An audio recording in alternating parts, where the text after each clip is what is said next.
వాస్తవానికి ఈరోజు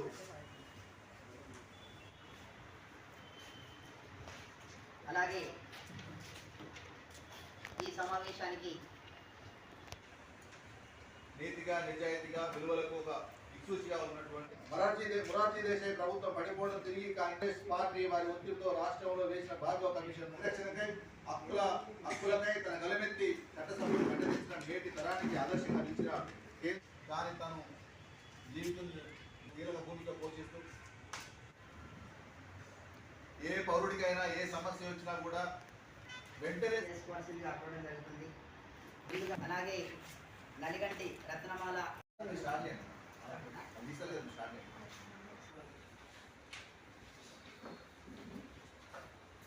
ప్రస్తుతం పౌర హక్కులు అనేటువంటి భారతదేశంలో ప్రమాదంలో పడ్డటువంటి పరిస్థితి ఉంది.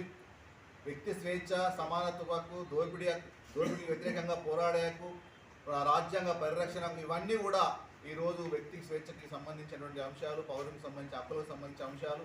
వీటి మీద పాలక వర్గాలు ఏవైతే భారత రాజ్యాంగం మీద ప్రమాణం చేసి ఎన్నికయ్యాయో వాటన్నింటిని కూడా తుంగలోకి వాళ్ళకు అనుకూలంగా మార్చుకొని వ్యక్తి స్వేచ్ఛకు భంగం కలిగిస్తున్న పరిస్థితి ఉంది. ఇలాంటి పరిస్థితుల్లో వీర తెలంగాణ రైతాంగ సాయుధ పోరాట యోధుడు, మాజీ ఎమ్మెల్యే, అసెంబ్లీ టైగర్గా పేరు తెచ్చుకొని ఉత్తర ఉమ్మడి ఆంధ్రప్రదేశ్లోనే ప్రజల కోసం పనిచేసి తమ జీవితాన్ని సర్వస్వం అర్పించినటువంటి కామ్రేడ్ మద్దికాయల ఓంకార్ గారి శతజయంతి వార్షికోత్సవాల సందర్భంగా ఈరోజు పౌర హక్కుల్ని పరిరక్షించేందుకు పూనుకోవాల్సిన అవసరం ఎంతైనా ఉంది. చాలామంది మహానుభావులు వాళ్ళ పనిచేసి ఆత్మ బలిదానం చేసుకున్నా కూడా ఈ హక్కుల పరిరక్షణ కోసం ఈ అధికార పార్టీకి సంబంధించిన వాళ్ళు ఏమాత్రం కూడా ఆ కోశాన పోతలేరు. ఇప్పుడు ఉద్యమించాలి. వామపక్ష పార్టీలు, మేధావులు అందరూ కూడా వారి ప్రజల హక్కుల కోసం, పౌరుల హక్కుల కోసం ఉద్యమించాలి. మన ముందు జరుగుతూ ఉన్నాయి. మన ముందు జరిగినా కూడా కోర్టులలో వాళ్ళకు శిక్ష పడకుండా వాళ్ళ సంబంధించిన ఈ రాజ్యాంగంలో పొందుపరుచుకున్న అంశాలు బయటకు వస్తూ ఉన్నారు. కాదు, అట్లా కాదు. ఈ రాజ్యాంగం లోపల కూడా ఈ లొసుగులు ఉండకుండా చూడాల్సిన బాధ్యత ఈ దేశంలో వామపక్ష పార్టీలకు, మేధావి వర్గానికి అందరికీ కూడా బాధ్యత ఉన్నది. అందులో ప్రధానంగా ఈ మూల స్తంభాలైన విలేకరులకు కూడా, ఇందులో పత్రికా విలేకరులకు, మీ అందరికీ కూడా దీనిలో బాధ్యత ఉన్నది.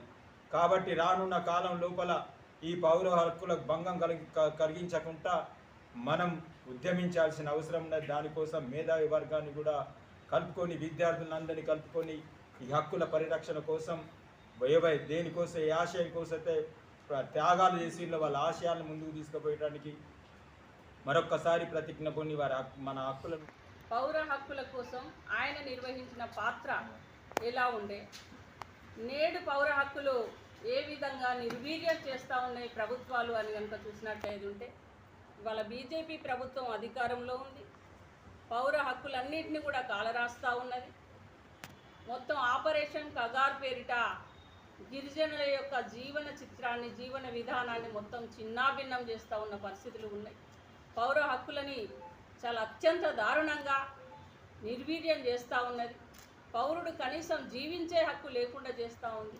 కనీస మాట్లాడే హక్కు లేదు, సంఘం పెట్టుకునే హక్కు లేదు, కనీసం ఆయన హక్కులైన ఆర్థిక స్వాతంత్రం కూడా లేని పరిస్థితులు ఉన్నాయి. ఇవన్నిటి గురించి ఓంకార్ గారు చాలా పోరాటం చేశారు. ఆయన తెలంగాణ సాయుధ పోరాటంలో ఆయన పాత్ర చాలా వీరోచితమైనది. అట్లాగే అసెంబ్లీలో కూడా చాలా వీరోచితంగా పోరాటం చేసిన అలాంటి యోధులు ఇవాళ కనుమరుగైన పరిస్థితులు ఉన్నాయి. కమ్యూనిస్టులను వాళ్ళ వాయిస్ని, వాళ్ళ గొంతుని వినిపించడానికి కూడా ఇవాళ అసెంబ్లీలో కానీ, పార్లమెంట్లో కానీ తీసుకుపోవడానికి ప్రజలు సుముఖంగా ఎందుకు లేరు అంటే, ఇవాళ బూర్జువా పార్టీలు అధికారంలో ఉండి బూర్జువా పార్టీలు తమకు వత్తాసుగా ప్రజలని తయారు చేసుకుంటా ఉన్న పరిస్థితులు ఉన్నాయి. కాబట్టి కామ్రేడ్ ఓంకార్ గారి ఆదర్శాన్ని